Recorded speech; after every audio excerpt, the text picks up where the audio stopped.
on that feeling about that person. You need to set a deadline on how you feel when you go into certain situations. You need to set a deadline on when you walk into this church and you see somebody you not. You need to make a deadline, and you need to be and make and say, God, I need some help with this. God, recompense evil, no evil for evil, because God says, he says, listen, you need to just be honest. If at all possible, live with all men. He says, dearly beloved, avenge not yourselves.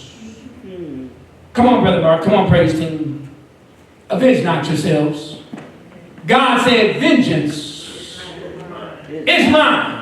He said, rather than playing wrath, vengeance is mine, I will repay, saith the Lord. He says, listen here, this is what you do. If your enemy, if the person who hurt you, the person that upset you, the person that used you or abused, he said, this is what you do. You got to still live like a Christian.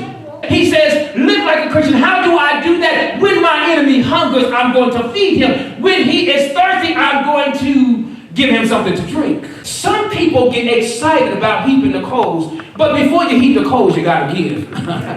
Some people, they say, oh, I love that part, but you got the first. And here's what I'm trying to say. When you are living like a Christian, you're not excited about that God has to chastise someone, because when you start living like a Christian, you begin to see the condition of sin that the individual, not that you are better, but God heaps the coals of fire on their head. And you know what that happens? Let God, and when the coals of fire go on their head, it makes the individual feel ashamed of what they did. Have you ever noticed some people, have you ever tried to be super nice in the name of Jesus? Oh, yeah. I mean, you know what? People will say, you just nice, Pastor. No! I'm trying to live like a Christian.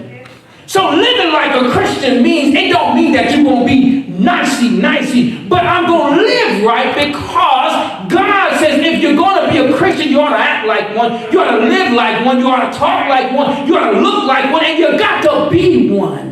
So because what I do in doing that, my witness, my testimony, how I treat them, others are watching. They're watching you. They're watching me. And I know how some of you just roll your eyes a couple. Guess what? God can fix rolling eyes and all that other stuff. But here is what I'm trying to say. God says, if he thirsts, if he drinks, then give it to him, and you shall heap the coals of fire. Give me my last verse, brother. Come on, praise team.